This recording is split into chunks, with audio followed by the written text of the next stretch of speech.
Običajno, ko se družbi razpravlja o strogem nadzoru ali o izgubi svobode, se pred očmi takoj nariše tista precej jasna slika, ne?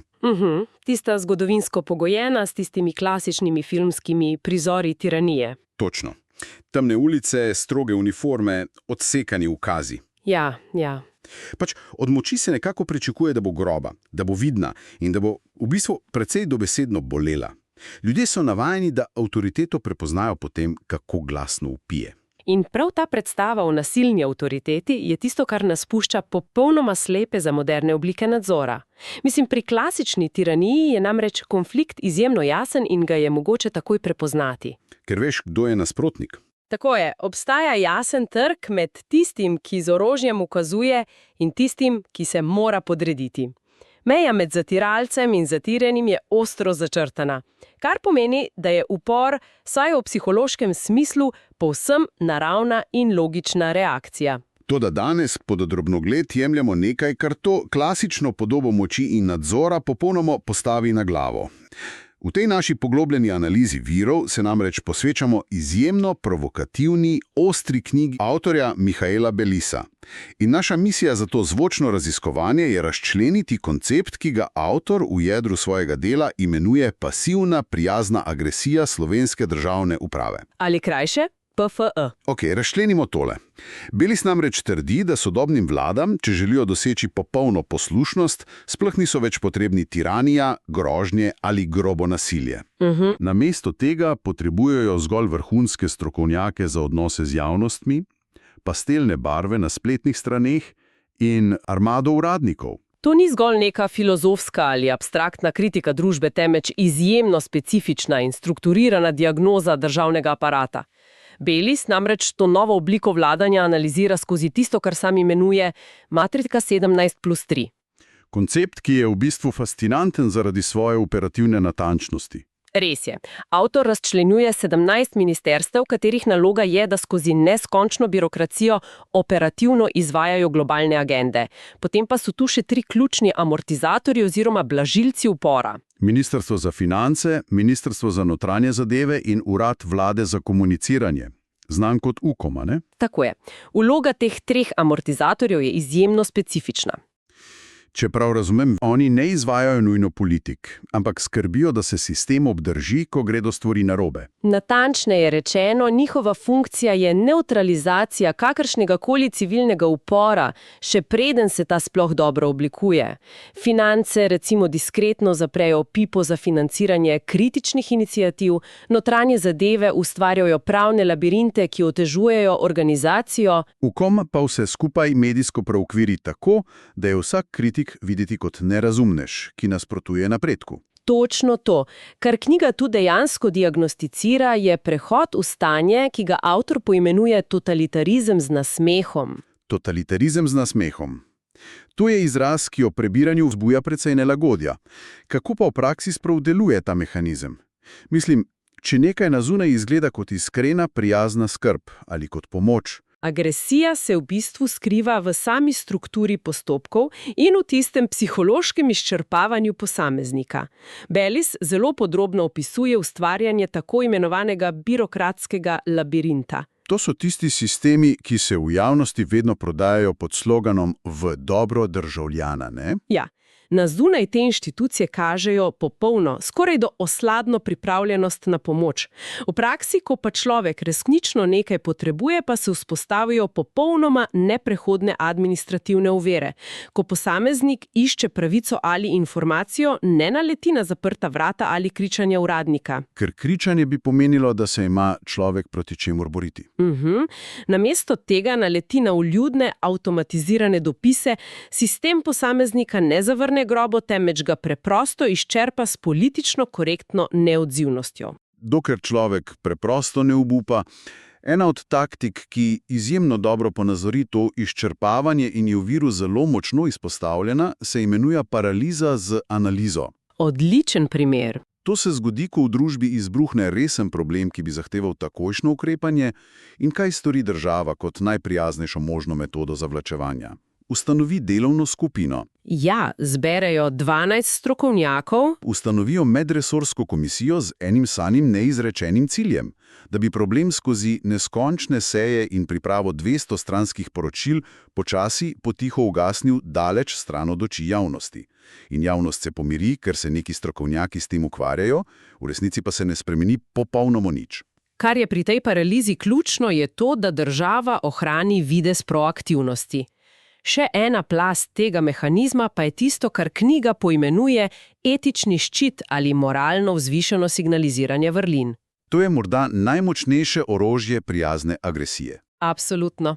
Vlada namreč vsak še tako sporen ali omejujoč ukrep prepakira v izjemno plemenite celje. Kot obrambo porabijo besede, ki jim je nemogoče ogovarjati, recimo javno zdravje, čisto okolje, varnost najšibkejših. In posledica tega je srhljiva. Ko se ukrep zavije v takšen etični ščit, je vsakdo, ki bi opozoril na logične luknje tega ukrepa, v javnem diskurzu avtomatsko predstavljen kot pošast. Ja, pojavijo se očitki v smislu, aha, vi nasprotujete temu zakonu. Ali to pomeni, da nimate radi otrok? Želite uničiti planet? Kritika postane moralno nedopustna. In poleg te moralne manipulacije zelo podrobno omenja še strategijo z zanimivim imenom bonbon po bonbon. Gre za idejo, da se svoboda posameznika počasi uspava skozi majhne, zelo prijazne ugodnosti. Ki na koncu vodijo v popolno odvisnost od sistema. Točno to. In ko sem razmišljal o tem, se mi je utrnila precej močna analogija. To zvoni natanko tako kot tisti izjemno toksični prijatelj, za katerega vsi vemo, da obstaja. Tisti, ki človeku uničuje življenje, a ga hkrati treplja po rami, mu prinese kavo in z nasmeškom govori, saj to delam samo za tebe in za tvoje dobro. Res je. Na koncu si človek sploh ne upa več priznati, da je v zlorabljajočem odnosu, ker je vse zapakirano v navidezno skrb. Kar je tukaj fascinantno, je predvsem način, kako knjiga dešifrira ta novi jezik oblasti, ki omogoča takšne odnose na ravni države.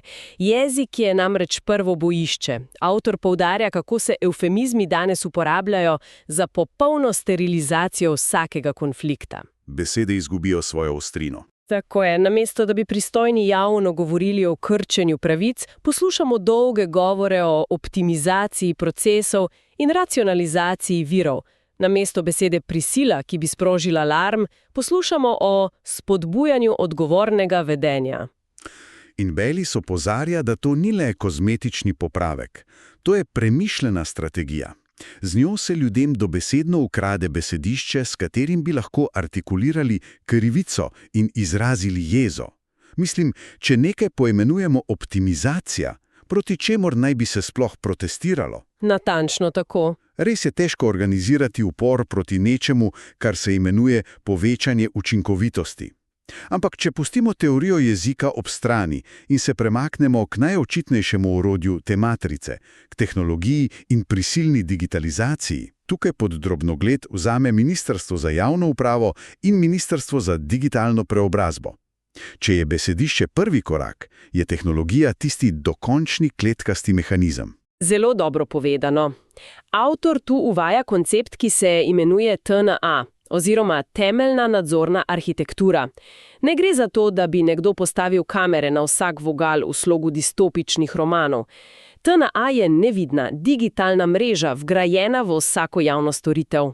In obljuba države na dlani se po avtorjevem mnenju sprevrže v obvezno digitalno kletko. Fizični krajevni uradi se zapirajo, preostale upravne enote pa kolapsirajo, ljudi se sili v uporabo portala e-uprava in včasih nezanesljivega sistema SIPAS, ukine se možnost analogne identitete, biti človek s papirjem preprosto ni več dovolj. In ob razpravi o tem digitalnem prehodu knjiga navede izjemno specifičen primer iz nedavne slovenske prakse. Afera s 13.000 prenosniki. Ja, to pa odmeva. 6,5 milijona evrov davkoplačevalskega denarja za računalnike in to pod krinko pomoči ranljivim skupinam. Knjiga to navaja kot absolutni vrhunec obljube brez vsebine. In tukaj postane zadeva resnično zanimiva. Tu pa moram malo izvati Baylisovo logiko, a ne? Če pogledamo povsem praktično, ali ni digitalizacija resnično nujna za hitrejši svet? Mislim, kdo pri zdravi pameti bi sploh želel stati v vrsti na okencu, če lahko to uredi z enim klikom iz domačega kavča? To je tehten pomislek. Udobje ima seveda ogromno privlačnost in vsak pragmatičen človek bi se strinjal. Toda, če to povežemo s širšo sliko, nam Bellis na to odgovori s konceptom arhitekture brez trenja.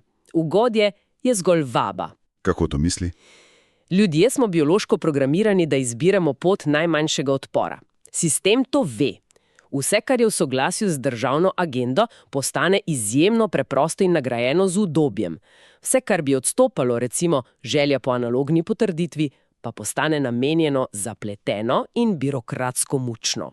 Aha, razumem. Torej, ko enkrat ukinemo analogno alternativo, enoklik sistem preneha biti izbira in postane absolutno obvezen pogoj za sodelovanje v družbi. Natančno o tem govori knjiga. Tisti, ki niso digitalno pismeni, postanejo državljani drugega razreda.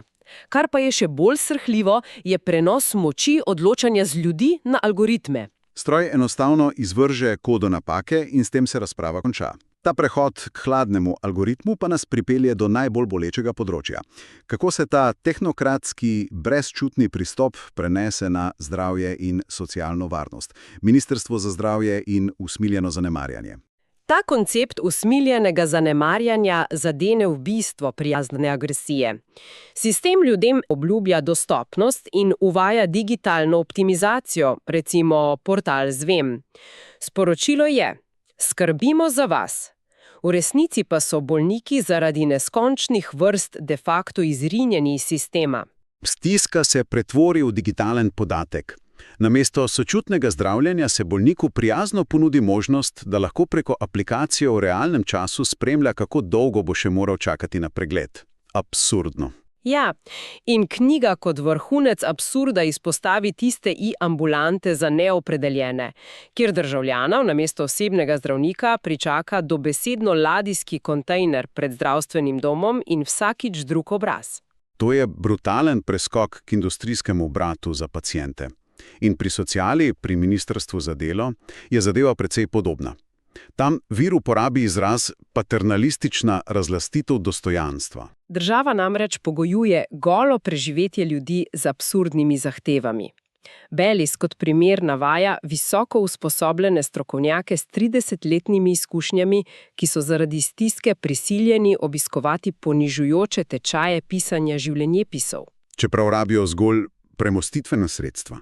In če opozarjajo na to nelogičnost, jih sistem takoj označi za nesodelujoče. Kar avtomatično nosi grožnjo ukinitve tiste minimalne pomoči, od katere so odvisni. Torej, kaj vse to v resnici pomeni? Ko prebiram in poslušam analizo teh virov, se zdi, da država v teh primerih sploh ne rešuje problema, ampak le izredno učinkovito upravlja s čakalno vrsto. Točno to. In ljudem nenehno vzbuja občutek, da so si za svojo revščino ali bolezen krivi povsem sami, ker pač niso bili dovolj digitalno pismeni ali proaktivni. Prevrnitev krivde na žrtvo. Ta prenos krivde je ključen in prav ta mehanizem knjiga definira kot ritualizacijo čakanja. Država se postavi v vlogo prijaznega, a strogega starša. Človek v stiski ni več suveren državljan, ampak infantiliziran varovanec. In ta mora biti nenehno nadzorovan. Ta preskok k obravnavi, ki spominja na vzgajanje otroka, pa odpira izjemno zaskrbljujočo smer.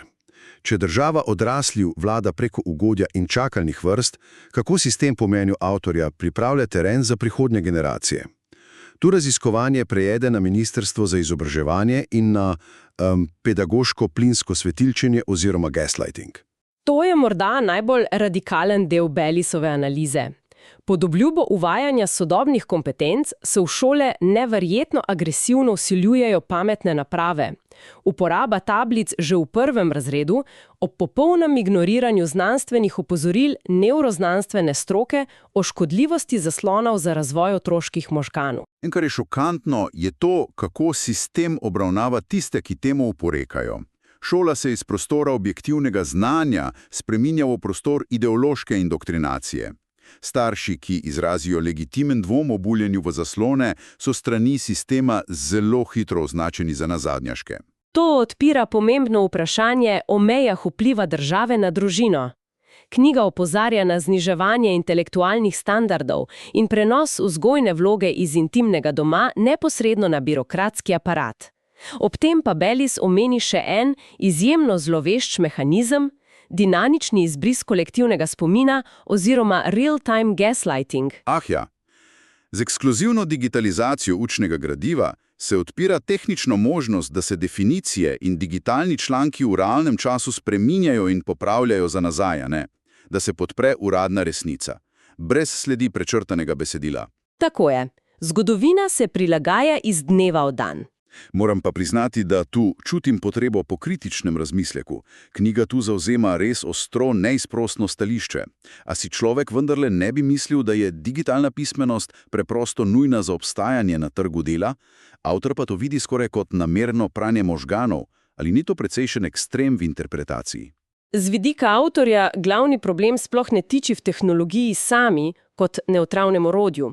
Njegov kronski argument je usmeren v tisto, kar ta tehnologija postane. Absolutna obvezna platforma, skozi katero se filtrira celotno izobraževanje. Aha, razumem. Ko so vsi učni viri digitalni in centralno nadzorovani, se sposobnost za kritično mišljenje umakne algoritmični poslušnosti. Prej so šolari lahko odšli v knjižnico in prebrali drugo knjigo, v popolnoma zaprtem digitalnem ekosistemu pa tisto, česar ni na zaslonu, preprosto ne obstaja v realnosti. Zato je tehnologija prikazana kot sredstvo zapiranja sveta. Ta slika zaprtega digitalnega sveta pa nas pripelje do samega jedra, do tistega končnega spoznanja matrice. Zdi se namreč očitno, da cilj sodobne moči sploh ni več to, da bi nek diktator prišel na oblast s tanki in prestrašil ljudi v poslušnost. Prav v tej razliki se skriva genialnost nove ureditve. Končno spoznanje knjige je, da cilj matrice v nobenem primeru ni premagati državljana z odprtim nasiljem. To bi bilo predrago in bi sprožilo upor. Cilj je ustvariti novo vsakdanjo realnost, kjer je vsak poskus upora dojet preprosto kot nesodelovanje ali tehnična napaka. Možnost reči jasen in odločen ne preprosto izginja iz umestnikov in iz družbe. Res je. Namesto gumba za popolno zavrnitev pogoljev nam vlada v tistih pastelnih umestnikih vedno ponuja le možnosti, kot so opomni me kasneje ali za zdaj še nisem pripravljen. Nikoli te ne vpraša, ali se s tem intimno strinjaš. In te drži v neskončni zanki pop-up oken, dokler ne klikneš strinjam se, ker si pač preutrujen. In zakaj je vse to pomembno za poslušalce? Zakaj toliko časa nameniti eni knjigi? Ta poglobljena analiza nas namreč sili k razmisleku o vsakdanjih, banalnih situacijah. Naslednjič, ko človek obišče upravno enoto in ga z nasmeškom zavrnejo, ker e-vloga ne deluje. Ali pa ob vsakem odpiranju portala e-uprava. Ali ob prebiranju tistih prijaznih obveščil ministrstev, ki obljubljajo lepši jutri v zameno za več podatkov. Vse to oblikuje naše vsakdanje življenje. Knjiga nas pravzaprav poziva k nenešni mentalni budnosti. Poziva nas naj ostanemo kritični do vsega, kar se nam ponuja pod obljubo poenostavitve in varnosti. Ker ko se zdravo trenje izloči iz postopkov, z njim neopazno izgine tudi edini trenutek za premislek. Trenutek, v katerem bi človek sploh še lahko kritično razmislil, v kakšne pogoje družbene pogodbe pravzaprav privoljuje. In za sam zaključek te resnično fascinantne analize, če se miselno vrnemo na začetek, ko potegnemo črto pod vsemi temi virom, se ponuja ena precej provokativna misel za razmislek, ko se to zvočno predvajanje zaključi. Če se celotna moderna družba preoblikuje tako, da je nadzor popolnoma nemoteč in zapakiran v otroško preproste pastelne barve, človek se mora vprašati, kaj če se bomo nekoč vsi kolektivno zbudili v neprebojni celici, ki smo jo povsem prostovoljno zaklenili od znotraj, preprosto zato, ker je bil proces zaklepanja tako zelo uporabniku prijazen. Kajti, ko ima človekov ječar neprestano vljuden nasmeh na obrazu, se zelo hitro pozabi tisto najpomembnejše dejstvo. Dejstvo, da rešetke, čeprav so morda zdaj iz neskončnih vrstic kode in ne več iz železa, še vedno ostajajo rešetke. Globoka resnica.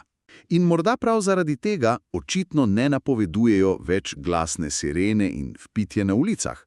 Vse pogosteje se zdi, da te prihajajo potiho, neopazno in ob spremljavi tiste izjemno pomirujoče glasbe, ki jo človek posluša medtem, ko v nedogled čaka, da se mu bo končno oglasil operator na drugi strani linije.